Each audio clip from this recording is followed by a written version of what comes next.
ரமலான் மாதத்தின் சிறப்பு 2.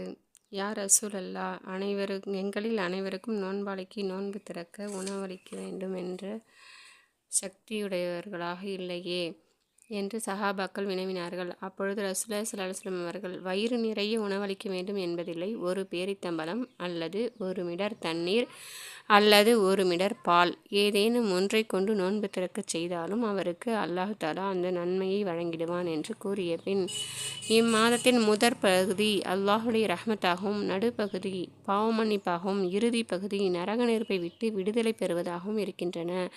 எவரேனும் இம்மாதத்தில் தன் அடிமை வேலைக்காரர்கள் ஆகியோருடைய வேலை பளுவை குறைப்பாரானால் அல்லாஹு தஆலா அவரை மன்னித்து அவருக்கு நரக நெருப்பிலிருந்து விடுதலை அளித்து விடுவான் என கூறினார்கள். எனவே இம்மாதத்தில் நம்மளால் முடிந்த நன்மையை செய்து நரக நெருப்பிலிருந்து நம்மளை பாதுகாக்க நாம் தஆலா தௌஃபீக் செய்வானாக. ஆமீன்.